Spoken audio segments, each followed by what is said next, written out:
No Saber Direito desta semana, a professora Helena Lariucci traz o curso de Direito Processual Civil, da inicial ao recurso de apelação.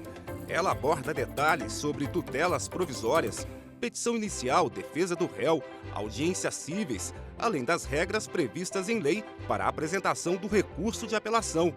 Assista a aula 5.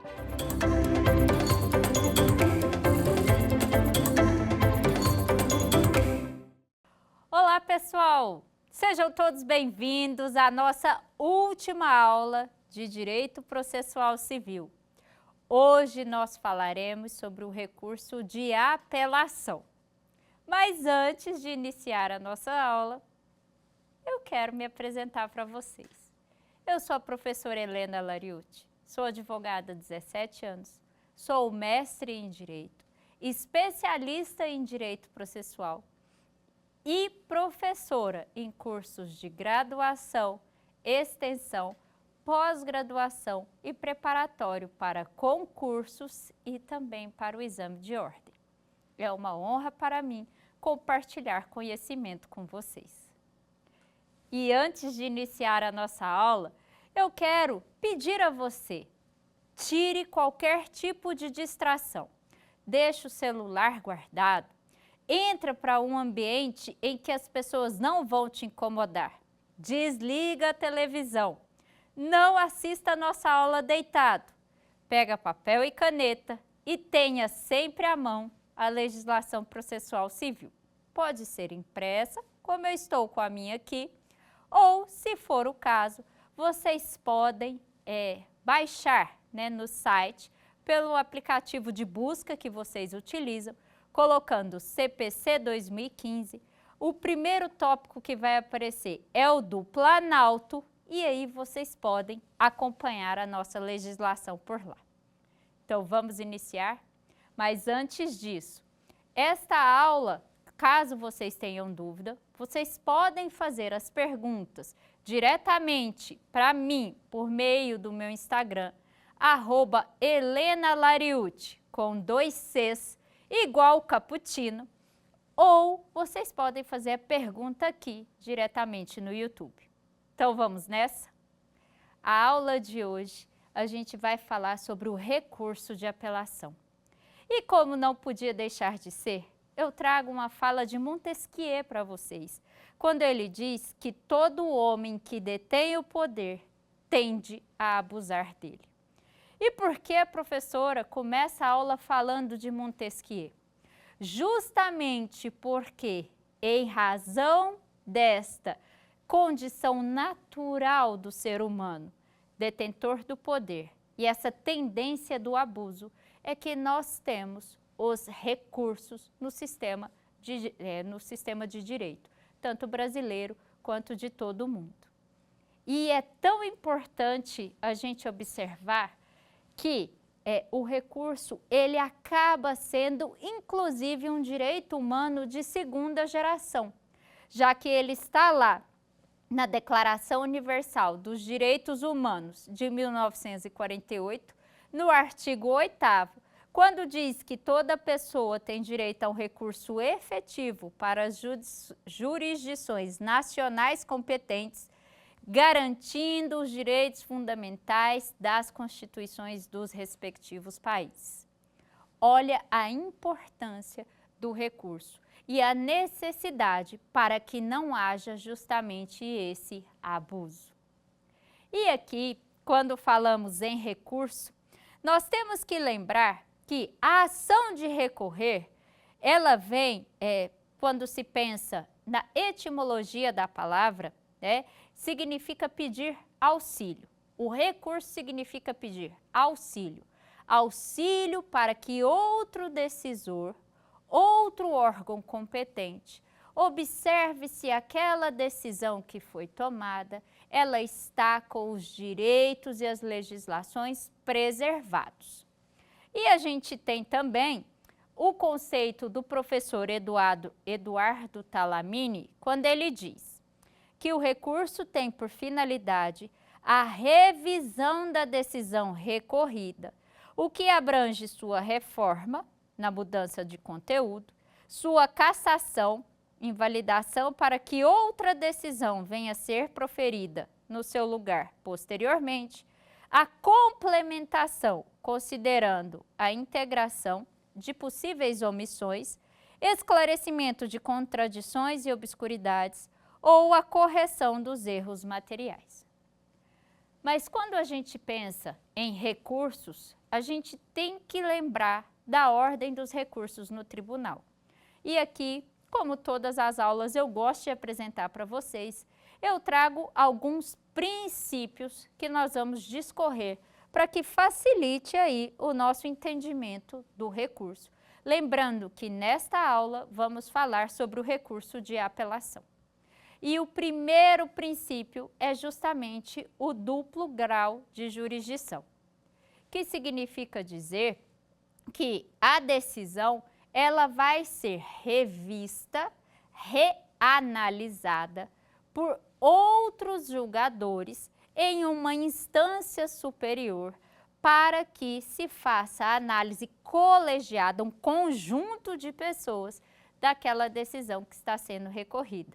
Lembrando sempre do que Montesquieu disse. E aqui eu não estou falando de má-fé, a gente está pegando a parte filosófica da teoria de Montesquieu, já que a tendência natural do ser humano é acabar, do ser humano que detém o poder, é acabar abusando dele. O segundo princípio é o da taxatividade, que significa dizer que a lei traz quais são os recursos cabíveis a depender de cada situação.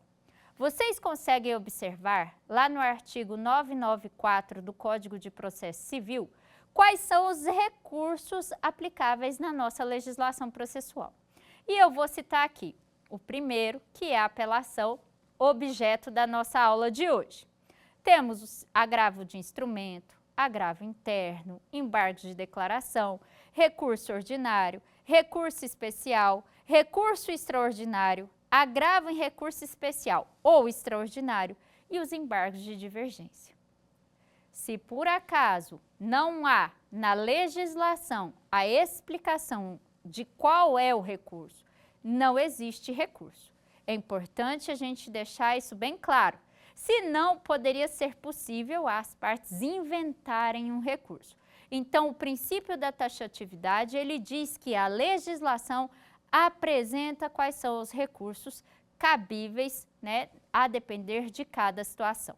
E aqui eu faço um parêntese. Nós estamos analisando o que diz o direito processual, o que diz o Código de Processo Civil, artigo 994.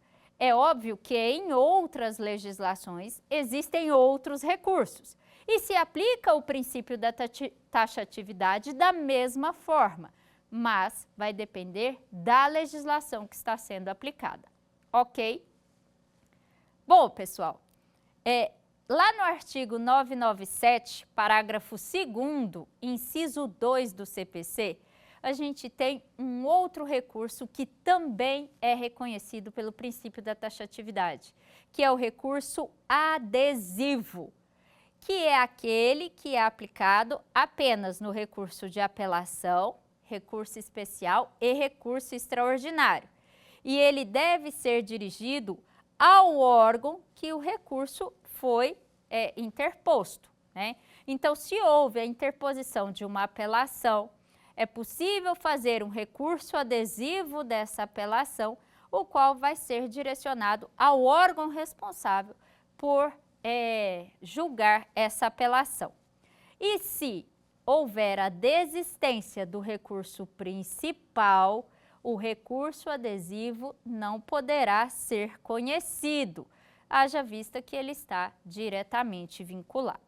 Temos ainda o recurso da reformatio impejus, que, nos termos da súmula 45, diz que não é possível fazer a reforma para agravar ou prejudicar aquele réu. A súmula 45, ele fala especificamente da fazenda pública, mas a reformatio impejus, ele também é utilizado para o direito processual civil de uma forma geral. E aí, a gente aplica ainda o princípio da não surpresa. eu falei em todas as nossas aulas, desde a primeira aula de tutela de urgência, a segunda aula de petição inicial, a terceira aula de contestação, a nossa quarta aula de audiência e agora, na nossa quinta aula, em que estaremos falando sobre recurso de apelação, eu falei do princípio da não surpresa, que está lá no artigo 10º do Código de Processo Civil. Se você não assistiu às aulas anteriores, corre lá e assiste, que tem muito conteúdo interessante para vocês. O artigo 10º, ele diz que o julgador não vai tomar uma decisão sobre determinado assunto se não houver tido a oportunidade das partes se manifestarem sobre aquele assunto. Inclusive, a aplicação desse princípio nos recursos de uma forma geral, já que, nos termos do artigo 932 do Código de Processo Civil, o relator vai observar se houve o preenchimento dos requisitos necessários para a interposição do recurso. E quais são esses requisitos necessários quando a gente fala? Os requisitos necessários são aqueles chamados de requisitos de admissibilidade. Quais são eles? O cabimento, o interesse, a legitimidade, a tempestividade, a regularidade formal, o preparo, que é o recolhimento das custas recursais, e a inexistência de fato impeditivo ou extintivo do direito do recurso. E aqui, gente, quando a gente pensa em cabimento, a gente vai lembrar do princípio da taxatividade. Só são cabíveis os recursos previstos em lei. Quando falamos de direito processual civil, eles estão descritos lá no artigo 994. O interesse, ele está condicionado à existência ou não da sucumbência da parte. Ou seja, se eu ganhei tudo o que eu pedi, eu não tenho interesse em recorrer. Então, o juízo vai observar o melhor interesse, o melhor resultado para o interesse das partes, para verificar a existência do interesse. Tem ainda a legitimidade. E aqui a gente tem que observar que possuem legitimidade as partes, o Ministério Público, o terceiro interessado, ou melhor, o terceiro prejudicado pela decisão e interessado, consequentemente, lembrando que, quando se trata de honorários de sucumbência, quem tem interesse é o advogado. Então, a legitimidade do advogado para discutir questões está restrita à questão dos honorários de sucumbência. A tempestividade, ela está descrita lá no artigo 1003. Via de regra, todos os recursos que o CPC nos apresenta, eles têm o prazo de 15 dias. Isso foi excelente, porque tinha bastante discussão sobre prazos no CPC de 73. Tinha prazo de 10 dias, tinha prazo de 15, e muitas vezes as partes acabavam não conseguindo aproveitar o princípio da fungibilidade, que depois eu vou falar com vocês um pouquinho, a depender da situação. O CPC de 2015 colocou todos os recursos com o mesmo prazo de 15 dias úteis, com exceção dos embargos de declaração, que eles mantêm os 5 dias úteis.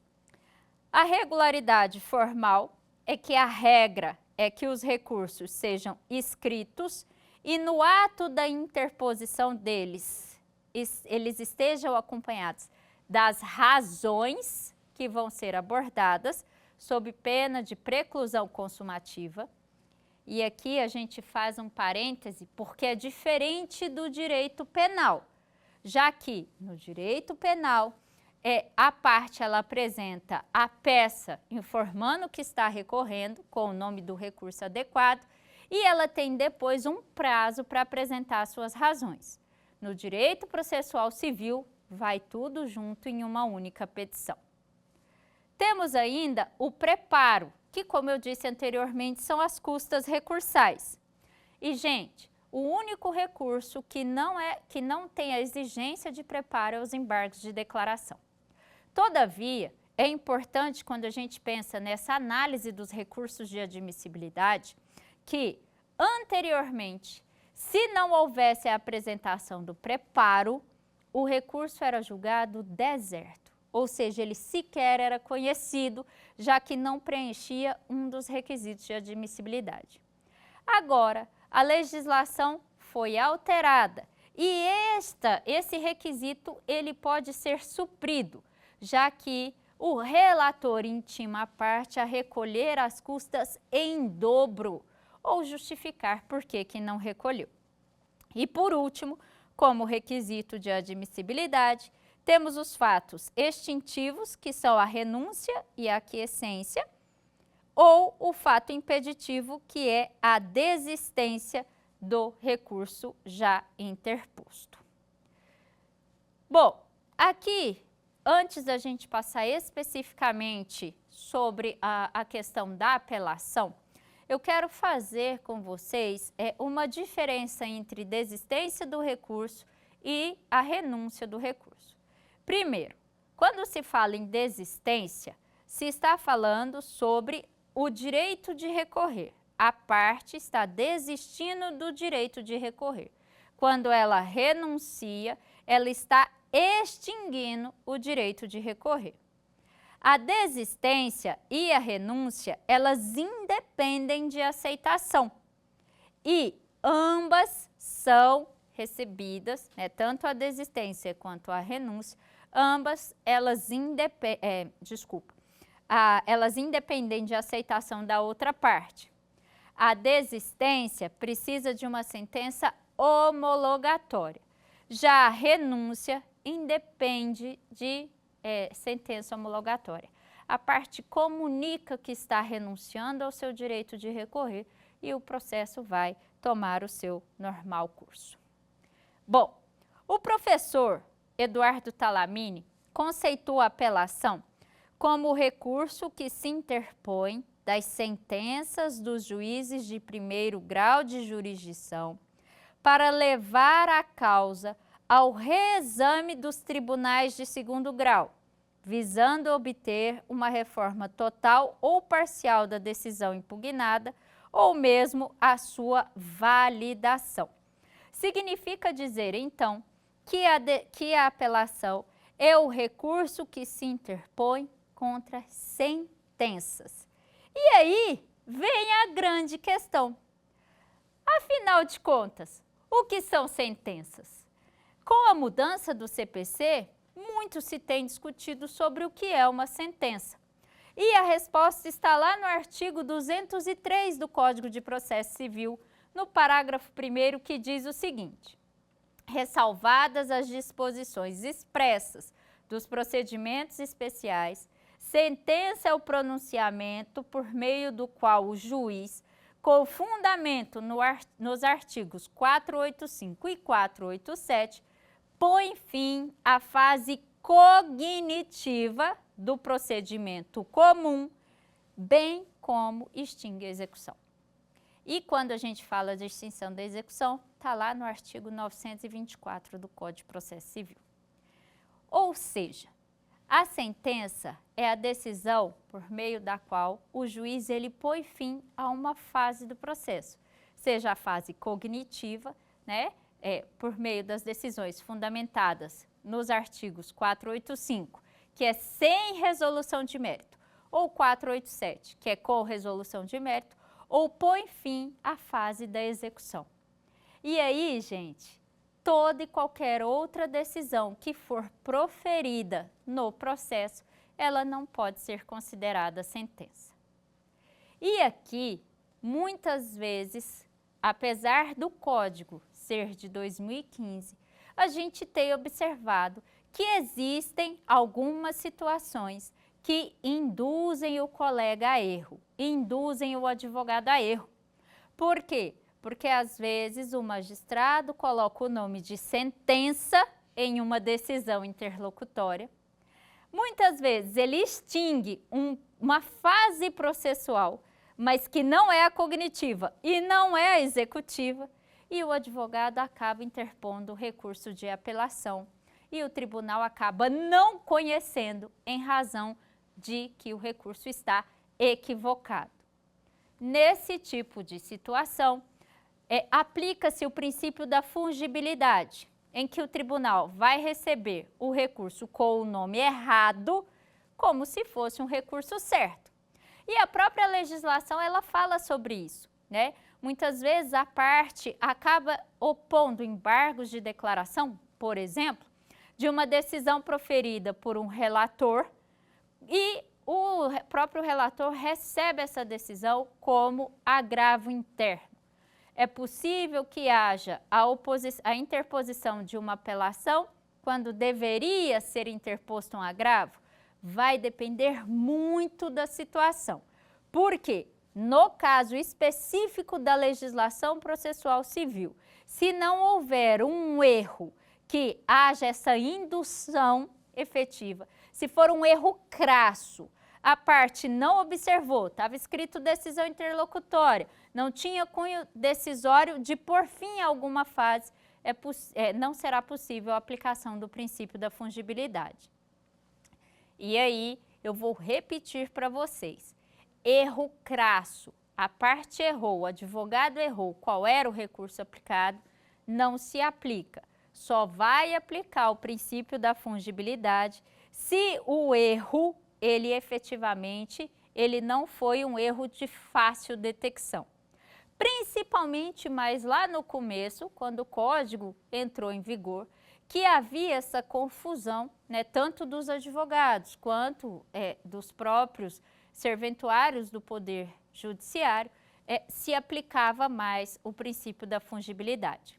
Hoje, 8 anos quase após a entrada em vigor do Código, ainda se é possível verificar, mas são julgamentos de recursos interpostos lá em 2016, lá em 2017. Atualmente, é muito raro que haja uma justificativa plausível para a aplicação, mas não é impossível, ok? E o artigo 332, ele diz ainda o seguinte, que é possível ao juízo julgar liminarmente a improcedência do pedido. Quando, inciso 1 diz, o pedido contraria enunciado de súmula do STF ou do STJ, contraria acórdão proferido pelo STF ou STJ em julgamento de repetitivo ou repercussão geral, entendimento firmado em incidente de resolução de demanda repetitiva ou assunção de competência, ou quando o pedido contrariar enunciado de súmula de Tribunal de Justiça sobre o direito local. Nesse tipo de situação, haverá o julgamento da improcedência liminar do pedido e o recurso cabível é o de apelação. Porque essa é uma decisão que pôs fim à fase cognitiva, que significa dizer que o autor pediu ao juiz, reconheça meu direito, declare meu direito, condene alguém a me pagar alguma coisa.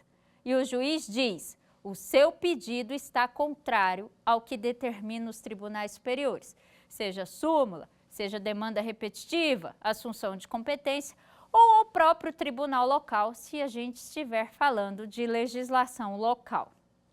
E aqui é importante a gente observar que lá no parágrafo 1º também fala que se o juiz reconhecer a existência de prescrição e decadência, também é caso de improcedência liminar, pois fim à fase cognitiva do processo, então foi-se proferida uma sentença. E como nós já dissemos, contra sentenças, o recurso cabível é o recurso de apelação.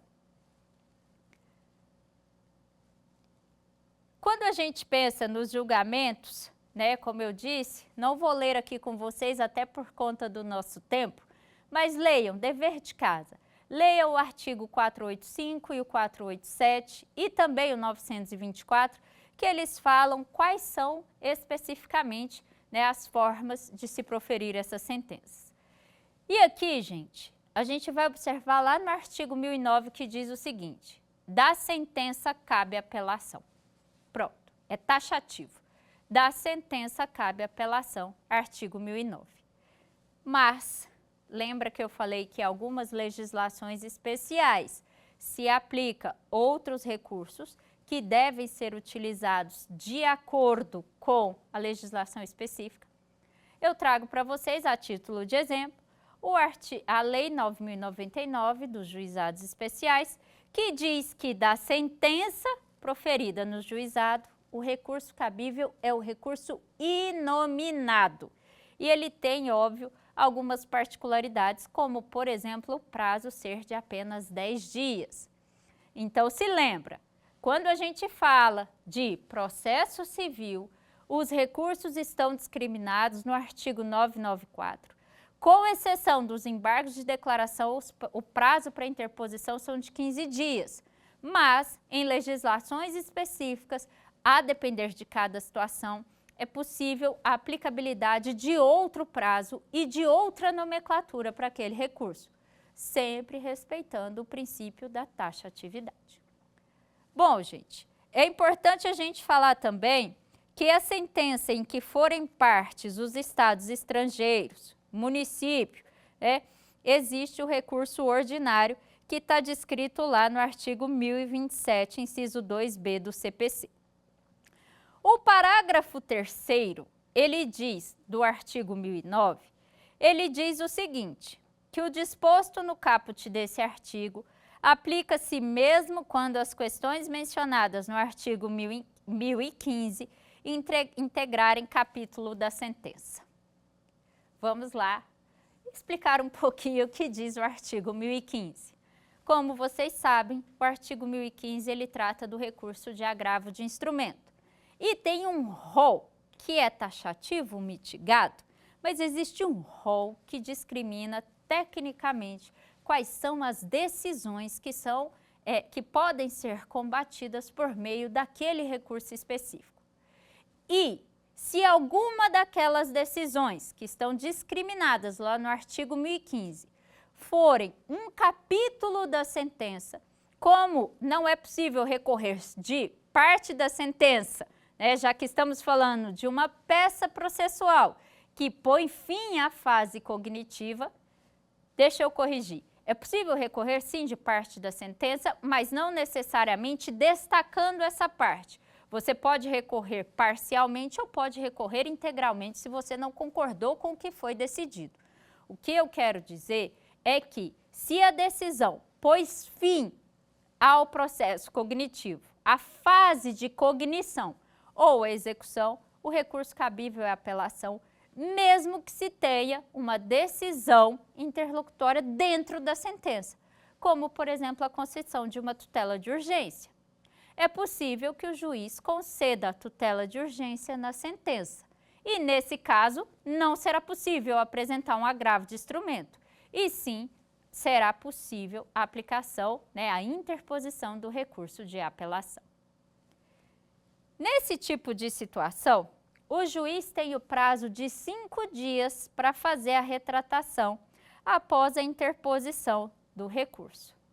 E aqui, gente, um outro ponto extremamente importante é o que diz o parágrafo 1º, que ele diz o seguinte, que as questões, ou seja, as decisões interlocutórias e as questões que foram resolvidas na fase do processo de conhecimento e que não estão discriminadas no rol taxativo do recurso de agravo de instrumento lá do 1015, elas podem ser discutidas por meio de uma preliminar na peça de apelação. É aquilo que, óbvio, se for nas contrarrazões, o apelado ele poderá fazer a impugnação dessas questões, já que elas não precluem.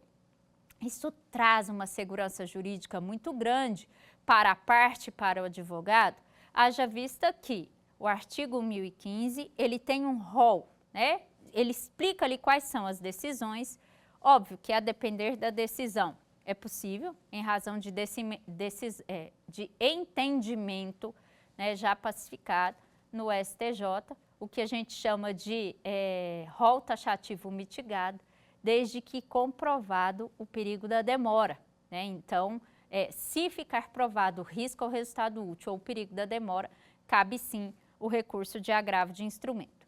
Mas, via de regra, se não tiver essa questão, né, do perigo da demora e não estiver no rol, não é possível recorrer da decisão durante o curso do processo de conhecimento. Mas na apelação é possível abrir um tópico para se impugnar especificamente aquela decisão que foi proferida lá atrás, já que ela não será considerada preclusa.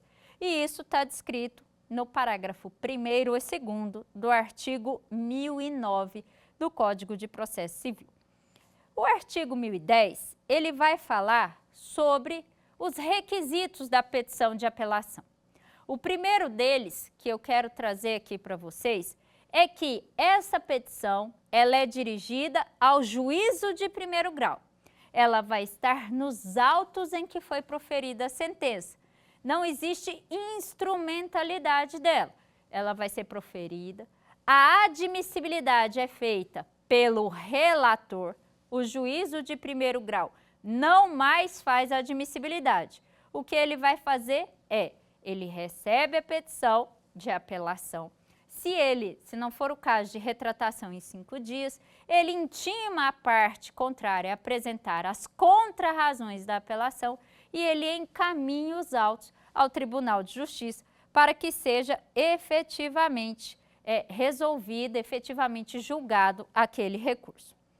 E aqui a gente tem alguns pontos, né, que devem ser respeitados aqui, que a gente deve observar, que estão descritos lá no artigo 1011, que ele diz o seguinte, que recebido o recurso de apelação no tribunal, o relator poderá decidi-lo monocraticamente nas hipóteses do artigo 932, o inciso 3, 4 e 5, ou, se não for o caso, ele vai elaborar seu voto para o julgamento do recurso colegiado, de forma colegiada. Lembrando que, via de regra, tem 5 integrantes na turma, mas são 3 que julgam. Se não for unânime, aí os outros 2 compõem para que haja uma decisão. Se a decisão for unânime, desnecessária a composição dos 5 desembargadores. E aqui é importante a gente ver, quando se fala na decisão monocrática, lá do 932, a gente está falando da ausência dos pressupostos de admissibilidade ou se o recurso for manifestadamente contrário à súmula do STJ, STF ou do próprio tribunal, a depender de direito local, acórdão ou julgamento em sede de repetitiva ou repercussão geral do STF ou do próprio STJ, e entendimento firmado em incidente de resolução de demandas repetitivas, que é muito conhecido como IRDR, tá? Qual é a segunda possibilidade? Se não for a decisão monocrática, como eu disse, ele será julgado pelo colegiado. E aqui, anotem aí, estrelinha, asterisco. São os efeitos que a apelação é recebida. Via de regra, a apelação é recebida com efeito devolutivo, que significa devolver para o tribunal a matéria que se está discutindo no recurso. E também, via de regra, ela tem o efeito suspensivo, para que a decisão não faça os efeitos imediatos. Mas, gente, o parágrafo 1º, e acompanha aqui comigo a leitura, ele traz as exceções desse efeito suspensivo. Quais são elas? Ele diz assim, artigo 1012, parágrafo 1º. Além de outras hipóteses previstas em lei, começa a produzir efeitos imediatamente após a sua publicação a sentença que 1. Homologa divisão ou demarcação de terras. 2. Condena a pagar alimentos. 3. Extingue sem resolução de mérito ou julga improcedente os embargos do executado. 4. Julga procedente o pedido de instituição de arbitragem. 5. Confirma, concede ou revoga tutela provisória. E 6. Decreta a interdição. Nesses casos, é possível ao apelado já promover o cumprimento provisório de sentença de forma imediata após a publicação daquela sentença. E aqui a gente tem algumas questões. Porque também é possível a parte recorrente, mesmo não tendo efeito suspensivo, em petição voltada, direcionada ao relator do caso, ao órgão jurisdicional que vai julgar aquela apelação, informar os motivos pelo qual deve ser atribuído o efeito suspensivo à apelação. E se preenchidos os requisitos, mesmo a legislação dizendo que não se atribui, o relator pode sim vir atribuir o efeito suspensivo e aí não é cabível, tá, o cumprimento provisório da sentença, já que mesmo a lei dizendo que é exceção, né, o relator supriu e atribuiu especificamente àquele caso o efeito suspensivo.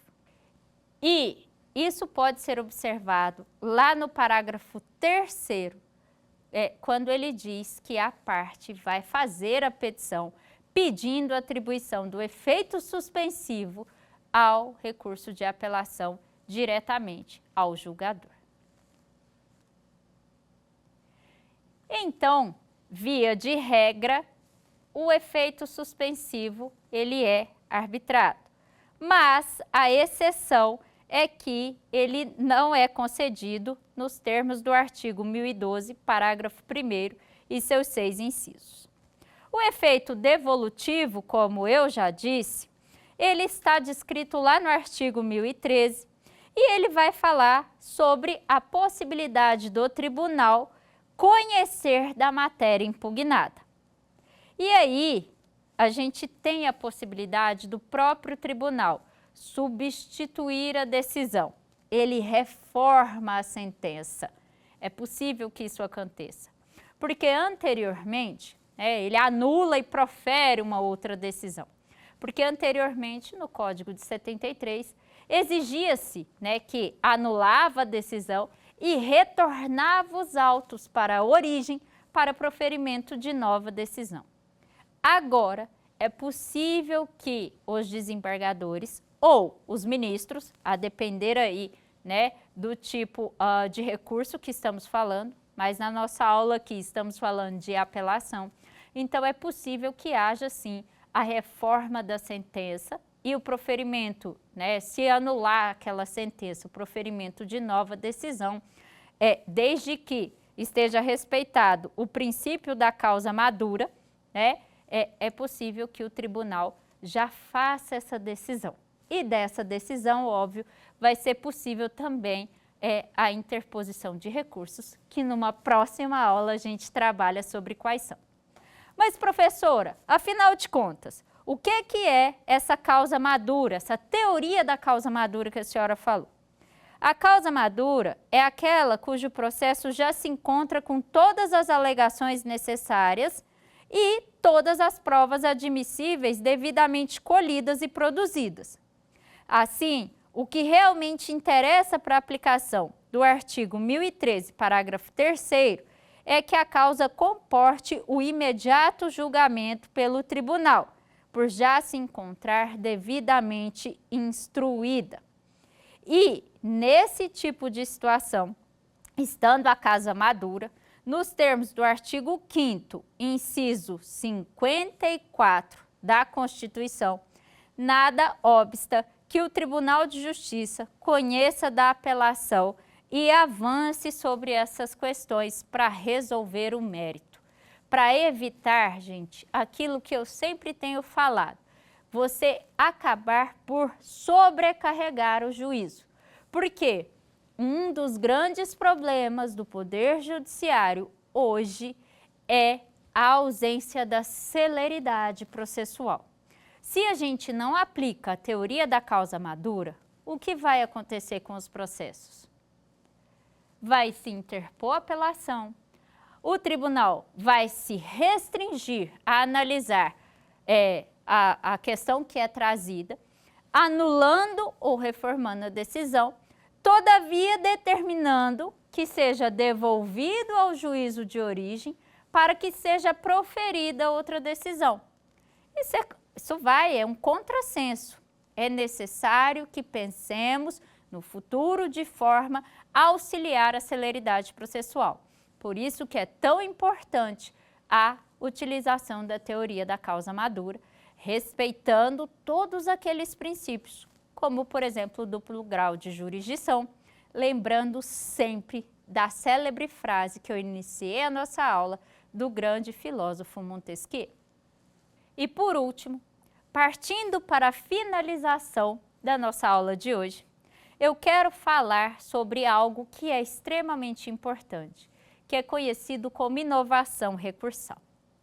O professor Eduardo Talamini, ele tem o conceito de que a inovação recursal, ela dá a entender que se trata de um evento em que a parte em sede recursal utiliza-se de argumentos não trazidos e ou discutidos em primeira instância.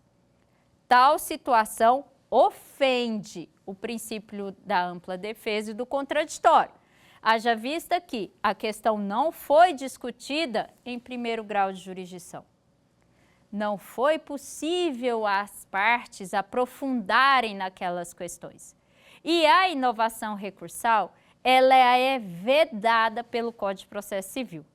E a gente enxerga isso lá no artigo 1014, quando ele diz que as questões de fato não propostas no juízo inferior não poderão ser suscitadas na apelação, se a parte provar que deixou de fazê-lo por motivo de força maior. Isso significa dizer que se houver uma justificativa plausível da parte, é possível fazer a alegação sim, mas via de regra, se não houver essa justificativa, é conhecido, será reconhecido como inovação recursal e isso é vedado pela legislação. E a depender da situação, pode haver a condenação da parte em litigância de má-fé. E por último, de novo, amor nosso, vamos falar sobre os honorários recursais. Os honorários recursais, eles estão descritos lá no artigo 85, parágrafo 11, quando diz que caberá ao tribunal, ao julgar o recurso, majorar os honorários anteriormente fixados, respeitado ali o trabalho do advogado, não podendo ultrapassar 20%, que são os parâmetros já definidos no artigo 85. Nesse ponto, é importante a gente lembrar é importante a gente observar os termos do que diz a legislação. O parágrafo 11, ele fala em majorar. Então, é necessário que haja a pré-fixação ou que haja a fixação desses honorários na instância inferior, para que assim, ao julgar o recurso, haja essa majoração. E esta é uma inovação do Código de Processo Civil de 2015. Haja vista que não existia anteriormente o que a gente chama de honorários recursais. E eles são aplicados no recurso de apelação, já que a sentença, obrigatoriamente, ela vai nos termos do artigo 85, condenar a parte que perdeu a ação a pagar honorários ao advogado da parte que ganhou a ação. Lembrando que essa verba é exclusiva do advogado e não diz respeito à outra parte, a parte que esse advogado representa. E essa é uma questão que depois podemos falar com bastante calma, já que muitas vezes a parte acredita que esses honorários de sucumbência pertencem a ela. Vamos para o quiz, pessoal? Temos 3 perguntinhas. Vamos lá?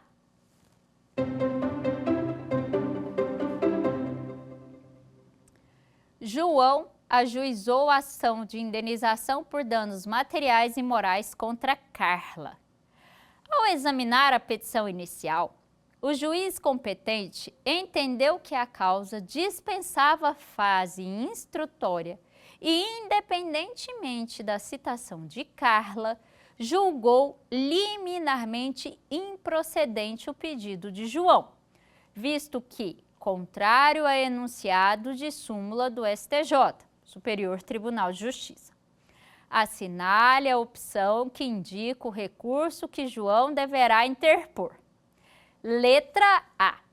Agravo de instrumento, uma vez que o julgamento de improcedência liminar do pedido ocorre por meio de prolação de decisão interlocutória agravável. Letra B. Agravo de instrumento, tendo em vista a urgência decorrente da inutilidade do julgamento da questão e recurso de apelação. Letra C. Apelação, sendo facultado ao juiz retratar-se no prazo de 5 dias do julgamento liminar de improcedência do pedido. E letra D. Apelação, sendo o recurso distribuído diretamente a um relator do tribunal, que será responsável por intimar a parte contrária a apresentar resposta à apelação em 15 dias. E aí, pessoal, o que vocês acham? 2 segundinhos para responder.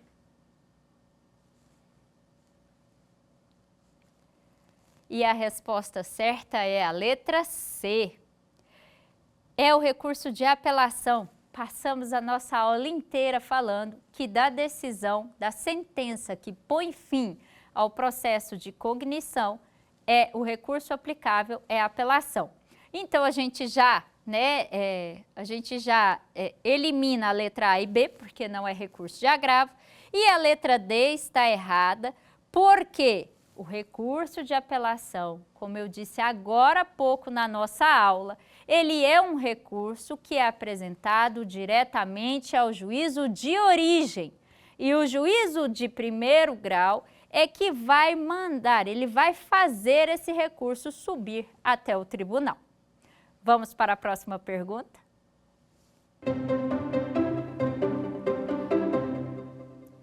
A corretora de seguros XYZ ajuizou a ação de cobrança em face da Alegria Assistência Médica, pugnando pelo pagamento da taxa de comissão de corretagem que a segunda se recusa a pagar, apesar de a autora estar prestando devidamente serviços de corretagem.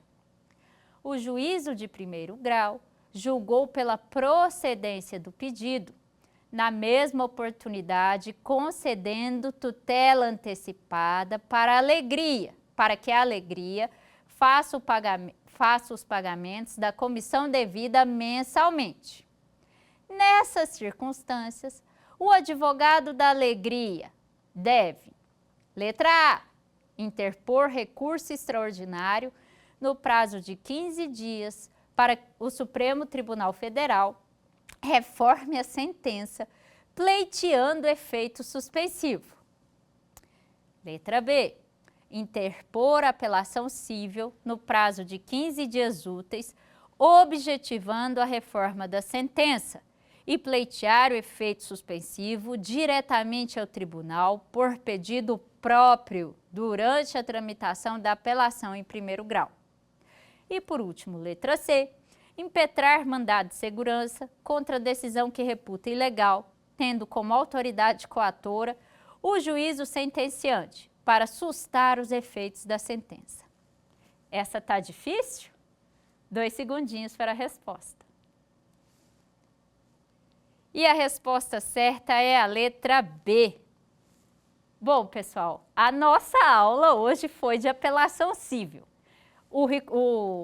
O recurso extraordinário, ele é realmente julgado pelo STF, né? Já que se discute questões constitucionais, mas ele é interposto do acórdão de julgamento da Justiça de segundo grau, do Tribunal de Justiça, né, ou Tribunal Regional Federal, a depender da situação. Não é recurso para se discutir questões de apelação. E o mandado de segurança também não pode ser interposto aqui, haja vista que não há uma autoridade coatora, pois estamos falando de uma decisão que pôs fim à fase cognitiva de um processo. Vamos para a terceira pergunta?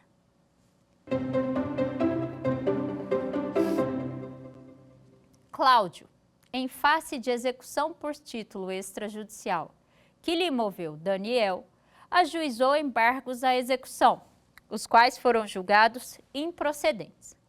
O advogado de Cláudio, inconformado, interpõe recurso de apelação. Uma semana após a interposição do referido recurso, o advogado de Daniel requer a penhora de um automóvel pertencente a Cláudio. Diante do caso concreto e considerando que o juízo não concedeu efeito suspensivo aos embargos, assinale a afirmativa correta. Letra A.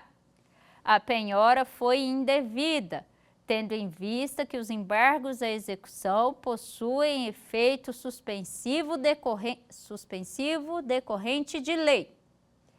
Letra B. O recurso de apelação interposto por Cláudio é dotado de efeito suspensivo por força de lei, tornando a penhora incorreta. E a letra C, a apelação interposta em face de sentença que julga improcedente os embargos à execução, é dotada de efeito meramente devolutivo, o que não impede a prática de atos de constrição patrimonial, tal como a penhora. 2 segundinhos para a resposta.